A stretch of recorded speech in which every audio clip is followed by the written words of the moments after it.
So, Moumina, Yes.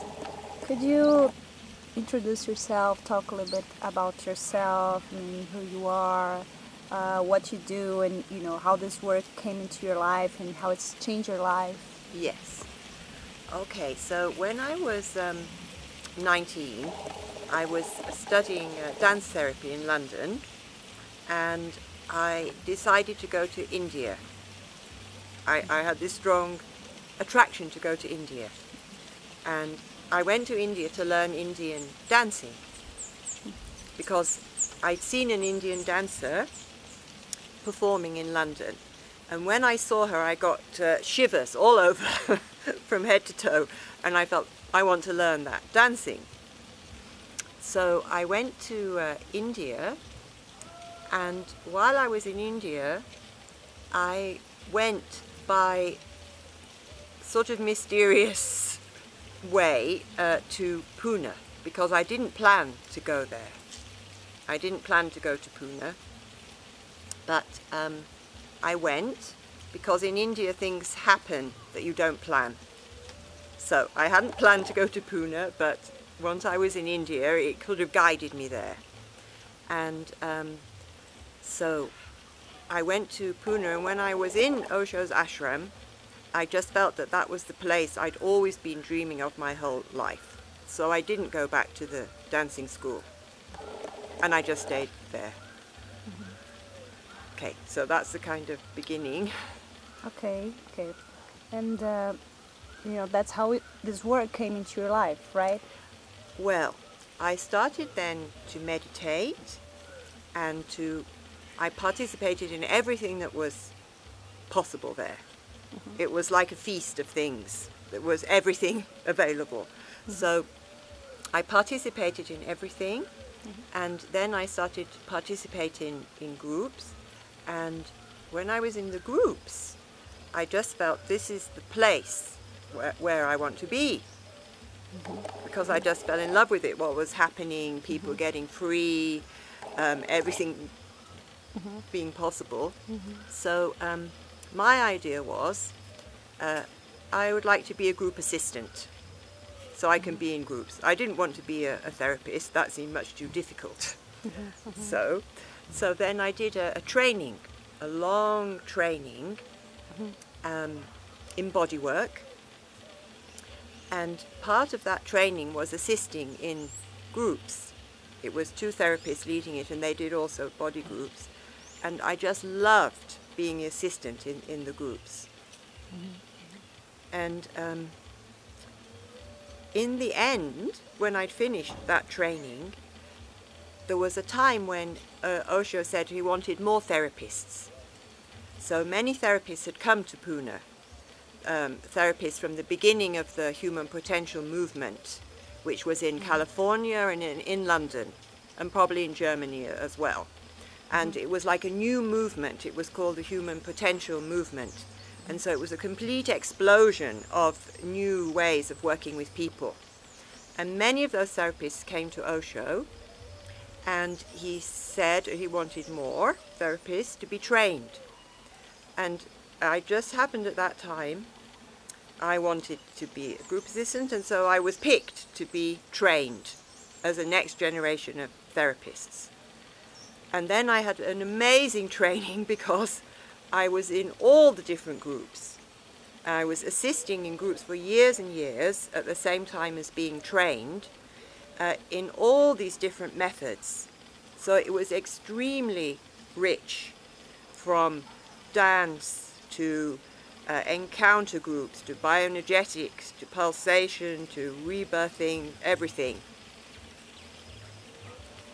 And so that's how I was being trained. Okay. So that's how you get, this deep understanding of people and how to work with people. And Yes. can you tell us a little bit about, your experience when you were director of the Transformation Center at the Osho Meditation Resort in India? Yes, so and how you were helping people to transform their lives through this work. yes.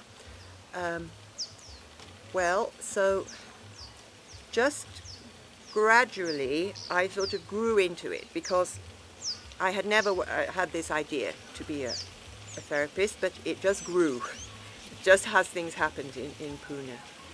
And once I started doing it, I started in Pune. First I was being trained, and then I was in Osho's commune. We had them all around the world, and I was in England, and then I was 24 years old, and that's when I was asked to start leading groups. So I've been 5 years trained, and then I had to start leading the groups, and at the same time I was still being trained. Mm-hmm. So this was a very special situation, because I wasn't on my own. If I think of myself, if I was 24 years old, had to lead a group somewhere in London, no, it wouldn't be possible. But I was in this completely supportive community with 12 other therapists, and so somehow the trust just grew like this. And the trust was in something not in myself, it was a trust in the space that Osho created. So we always knew, all the therapists knew, it's Osho who's doing this work, he's coming through us somehow. When we relax, when we're not so there with our mind, then something can happen.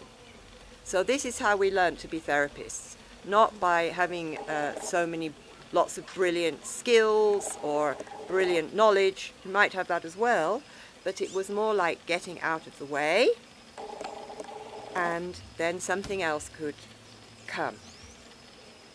Mm-hmm. Okay. So that wasn't really answering your question directly, but that's what came next. Yeah. Okay. Yeah. So, who can benefit from this kind of work that you do? You know, what kind of people can benefit, and what can they expect for their lives and for their jobs? Yes.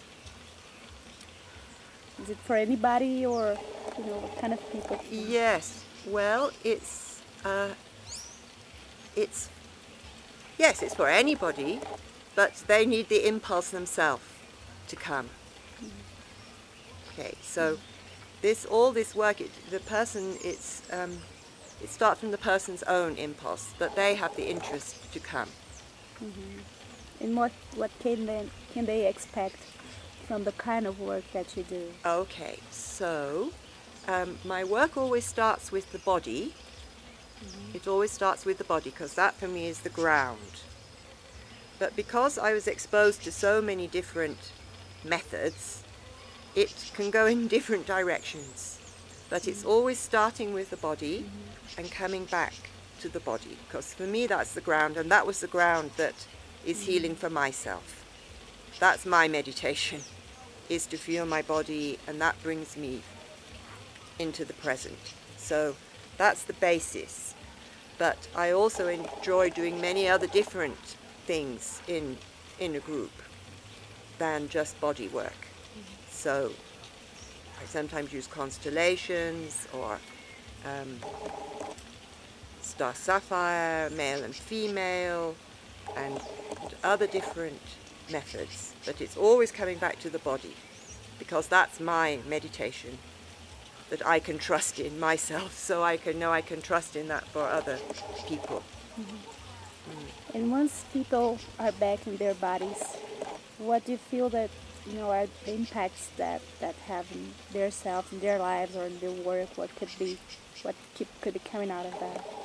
Yes, well, in many ways, depending where they are in their lives, but most people are living in a way that gives them no space to feel contact with their body at all.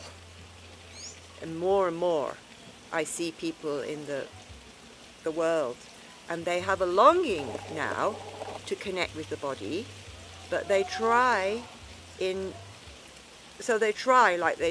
do yoga because they want to relax. They try different things because they're desperate to find some relaxation. Mm-hmm. Mm-hmm.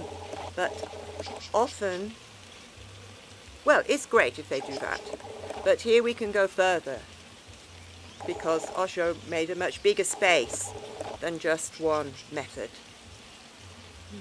So we can go further than what you would do in yoga or something like that. Because Osho made space for all the aspects of a person, starting with the body, but then all the different aspects.